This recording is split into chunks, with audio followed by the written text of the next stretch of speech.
सरकार है वो इस देश के हिंदुओं को धार्मिक कट्टरता की घुट्टी पे लाकर इस देश को हिंदू पाकिस्तान बनाने में जुटी हुई है। ये आरोप जो लगाए जा रहे हैं, आप ही लोगों के साथी हैं शिवसेना, क्यों लगा रहे हैं? अभी मजा आएगा ना भिड़ो। रोमाना जी, आप मेरी बात को आज लिख लीजिए और ध्यान रखिएगा, वो दिन दूर नहीं जब मेरा भारत सांप्रदायिक भारत बन जाएगा, दंगों का भारत बन जाएगा, नफरत का भारत बन जाएगा, गलियों में खून बहता भारत बन जाएगा, पत्थरबाजी का भारत बन जाएगा, निढाल भारत बन जाएगा और भारत जलाएंगे ये लोग।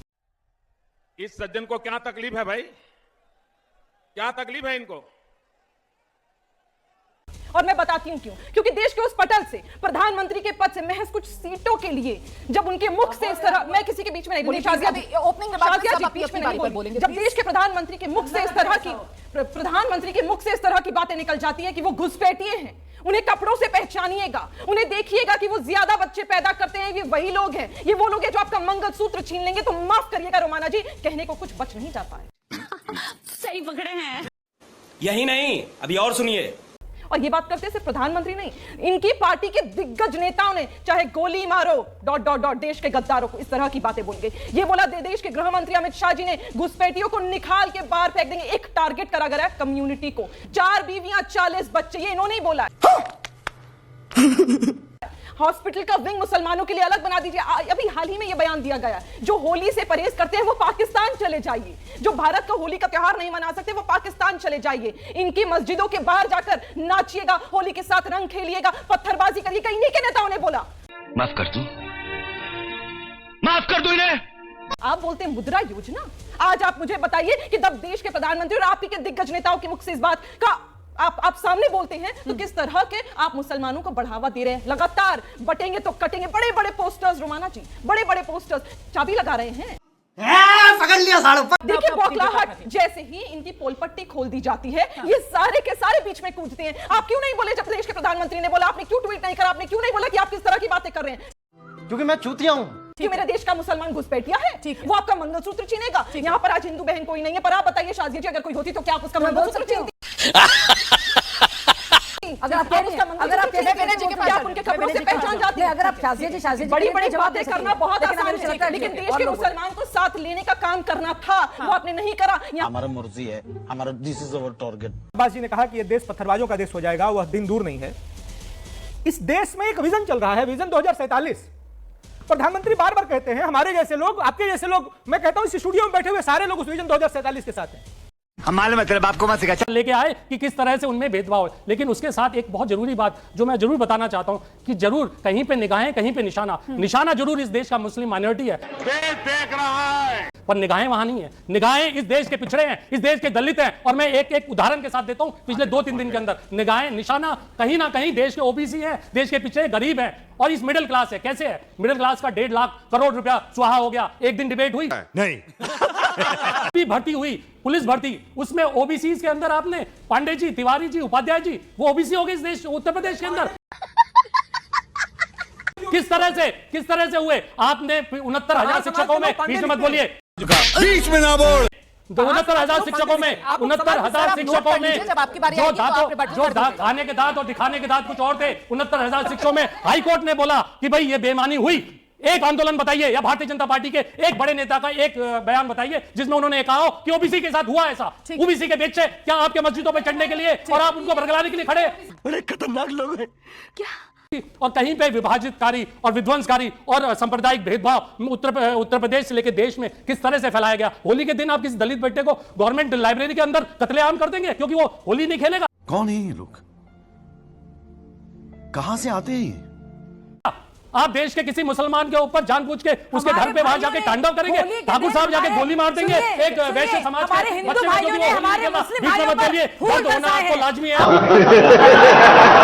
दूसरी बात ये दलितों की, देखिए ये दलितों की बातें तो बहुत करते हैं, लेकिन आप मुझे बताइए कि मायावती की साड़ी फाड़ने वाले मुझे लगता है यही इन्हीं की पार्टी के लोग थे ना। चुप कर बे कुत्ते। नहीं, किसी दलित महिला के लिए इस तरह का प्रयोग न करिए। क्या किया था? आपने क्या नहीं, ये कहां पे लिखा था? बताइए, कहीं पे लिखा था? इस तरह की भाषा प्रयोग तो साला बहुत नीच आदमी रहे। समझने क्या जा रहा है? इसका संदेश ये जा रहा है कि इस देश के अंदर हिंदू और मुसलमान एक साथ नहीं रह सकता है क्या? किसने कहा? ये तो इनकी मानसिकता जो नहीं रहने दे रही। आप मुझे बताइए कि आखिरकार ये, मैंने कल भी आपके शो में बोला था कि आखिरकार क्या परिस्थितियां बनी जिसके कारण मस्जिदों को ढकना पड़ा। आप मुझे बताइए, जब बकरीद मनाते हैं और उस समय जब ढका सर, प्रशासन ने क्यों ढका? उत्तर प्रदेश पुलिस और प्रशासन ने क्यों ढका? क्योंकि ऐसे समाज कंटक लोग बहुत हैं, उनको हवा देने वाले ऐसे लोग हैं पॉलिटिकल पार्टी के लोग, जो कि बार बार पहले कहीं और थे, आज कहीं और हैं, और जैसे जैसे पार्टी बदलते हैं वैसे इनकी मानसिकता बदल जाती है। आप मुझे बताइए, आखिरकार ये एक रंग का एक कण अगर किसी बिल्डिंग पर टच कर जाए, या कोई गुलाल का एक कण या रंग का कोई छींटा अगर कहीं किसी के दामन में पड़ जाए, तो क्या वो अपवित्र हो जाएगा? क्या इस्लाम खतरे में पड़ जाएगा? क्या ऐसे लोगों ने भड़का करके उस मुस्लिम समुदाय के जो कट्टरपंथी धड़े थे उनको ये कह दिया नहीं ऐसा हो जाएगा वैसा हो जाएगा। फेंको अपनी पूरी शक्ति के साथ फेंको। एक पूरा प्रोपेगेंडा चलाती हैं, नैरेटिव सेट करती हैं, एडमिनिस्ट्रेशन के लोग प्रोवोकेटिव बातें करते हैं, रूलिंग पार्टी के लोग प्रोवोकेटिव बातें करते हैं, उकसाने का काम, लेकिन ना हिंदू से ना मुसलमान से, लेकिन सरकार की तरफ से उकसाने का काम किया जा रहा है। संभल से मामला शुरू हुआ था, संभल के सीईओ थे अनुज चौधरी, और उनका बयान वो सबके सामने है, वही माना गया कि ये सबसे ज्यादा मुसलमानों को उकसाने का बयान है। उसके बाद आप देख लीजिए, वो दर्जा प्राप्त राज्य मंत्री हैं रघुराज सिंह, वो कहते हैं कि जैसे इनकी पत्नी बेगम हिजाब पहनती हैं, ये तिरपाल का हिजाब पहन लें और फिर जाएंगे अगर इनको डर लग रहा है। केतकी सिंह हैं, और ये सब वो लोग हैं जो संवैधानिक पदों पर बैठे हुए हैं, वो कहती हैं कि मुसलमानों के लिए अलग विंग बनवा दो अस्पताल में। मतलब ये मुसलमानों को क्या पंचिंग बैग समझ लिया है? ये बड़ी अच्छी बात कही आप। भी दिखाया कि रजा अकेडमी के मौलानाओं ने क्या कहा कि अगर रंग भी पड़ जाएगा मस्जिद में तो मस्जिद नापाक हो जाएगी। आपने ये भी देखा, कितनी अफसोस की बात है कि कहना पड़ रहा है, यानी कि हमारे देश में कुछ लोग ऐसे हैं जो बाकायदा इन चीज़ों को पर ध्यान रखते हैं और चाहते हैं कि जहर उगला जाए और उस जहर का असर पड़े, वो दंगे फसादात होते हैं। इसीलिए, और दोनों तरफ से रिएक्शन है, मैं किसी की तरफ से इस नहीं कहूँगी, मुझे लगता है इस तरह की हर एक बात ना हमारे देश के संविधान पर हमारे देश की जो रूह है उस पर एक प्रहार अभी बदत है भाई, अभी बदत है। आपने बहुत अच्छी बात की, आपने ये कहा कि दोनों तरफ से इस तरीके के बयान दिए जाते हैं, लेकिन मैं एक फर्क यहां पर दिखाना चाहती हूं, आप ही के पास मैं आ रही हूं, और वो फर्क ये कि एक रजा अकेडमी की तरफ से बयान आता है, एक कोई मौलाना किसी मस्जिद में बैठा हुआ कोई बयान देता है, और एक वो शख्स बयान देता है जिसने संविधान की शपथ ली हुई है, जिस पर यह जिम्मेदारी है कि संविधान जो सबको बराबरी की नजर से देखने की बात करता है, उसकी शपथ लेकर अगर कोई यहां पर भेदभाव कर रहा है तो क्या उसकी जिम्मेदारी ज्यादा नहीं है? बस हवा निकल गई। वो तो अधिकांश कार्यकाल कांग्रेस का रहा है, सबसे ज्यादा निचले दर पर मुसलमान थे। तो एक देखिए, एक पूरी प्लान है ये आप फिर से वो सारी योजनाओं में किस तरीके से मुसलमानों की भागीदारी बढ़ रही है, इसको तो कोई नकार ही नहीं रहा है, इसको लेकर तो सब तारीफ कर रहे हैं, लेकिन सवाल तो ये है कि मुसलमानों को पंचिंग बैग बना लिया गया है। मुझे अपने घर जाना है। लिहाज से रोमाना जी, देश संविधान, अरे आप माइक मेरे पास है, रोमाना जी बोल चुकी हैं। आप देखिए रोमाना जी, चुप कराइए, ऐसे बहुत डिस्टर्बेंस होता है।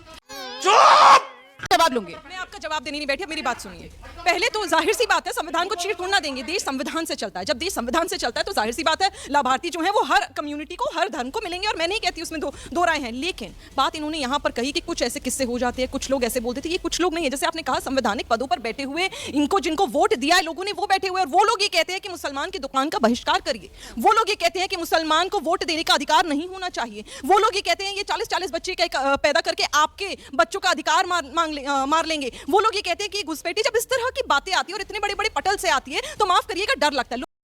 साले को बम से उड़ा दूंगा एक बार हाथ में आ जाए तो। कहना ये चाहते हैं कि एक कौम को लगातार टारगेट बनाकर सेकंड क्लास सिटीजन बना रहे हैं। आप चाबी लगा रहे हैं, आप उकसा रहे हैं, और ये मैं बड़ी किसको चाबी लगा रहे हैं, किसको उकसा रहे हैं? आप ही के पास आऊंगी। मैं बता रही हूँ रोमाना जी, मैं बता रही हूँ, जैसे कि मैंने पहले भी कहा, जब आप बड़े बड़े पोस्टर्स लगा देते हैं, बटेंगे तो कटेंगे, यहाँ पर बटेंगे तो कटेंगे कहना, या ये कहना है कि भारत के लोग साथ रहेंगे तो मजबूत रहेंगे। पढ़ाई लिखाई में ध्यान लगाओ, IAS बनो, की बड़ी बड़ी टीके हाँकेंगे, लेकिन टिकट के नाम पर, रिप्रेजेंटेशन के नाम पर, मुसलमान महिला को आगे लाने के नाम पर नीलबट्टे सन्नाटे। अरे बाप रे, ये तो धोती खोल रहा है। अब आप मेरी बात सुनिए, इनके दो विधायक, हाल ही दिल्ली के चुनाव की बात करूंगी, इनके दो विधायक मोहन बिष्ट जो मुस्तफाबाद से जीते, मुसलमान बहुल एरिया, इन्हें क्या जीतते क्या बोलना था कि मुसलमान यहाँ का जो है वो मजबूत होगा, जो सड़कें हैं वो बनेंगी, बेटियां पढ़ेंगी, हर धर्म की पढ़ेंगी, मैं पढ़ाऊंगा, मैं आज विधायक बनाऊं। क्या बोलते हैं, मुस्तफाबाद से नाम बदलकर इसका नाम मैं शिवपुरी रख दूंगा। ये मुद्दा सबके सब चोर हैं साले। मैं मुस्तफाबाद का दूसरा एक और विधायक रवि नेगी के पटपड़गंज से विधायक बनते हैं। आप देखिए, मेरे को आपत्ति नहीं है, आप जहां पर मीट मांस मच्छी बिक रहा है, मेरे हिंदू भाई बहनों को तकलीफ है, आप ढकवाइए, लेकिन आप बाकायदा उसकी वीडियो बनवाते हो। रवि नेगी बोलते हैं, अरे ढकोगे नहीं तो तुम्हारी कल से दुकानें बंद करा देंगे, गुंडागर्दी हो रही है। दादागिरी मत। वो दोयम दर्जे के नागरिक बना दिए जाएंगे मुसलमान। अभी तक क्या हाल में रखा हुआ था मुसलमानों को? मुसलमान ये जब से भारतीय जनता पार्टी की सरकार आई है, ये जुम्मा 8 दिन हुए हैं रोमाना जी। अच्छा बात नहीं है। 47 को इस रूप में देखता है कि जब देश बटा तो मुसलमान समाज को रॉ मटेरियल की तरह यूज किया गया, और दो बेनिफिशियरी थे, पाकिस्तान में जिन्ना और इधर नेहरू जी। ठीक है। और मुसलमान आज रॉ मटेरियल बनने से इनकार कर रहा है। आज मुसलमान कांग्रेस के लिए वोट का रॉ मटेरियल बनने को रेडी नहीं है, इसीलिए विकास कर रहा है। मैं कब हो गया ये? कब हुआ कब? जनता को आप मूर्ख समझना बंद कर दीजिए। इस प्रकार की बचकाना बातें किसी के गले नहीं उतरती, लोग मजाक उड़ाते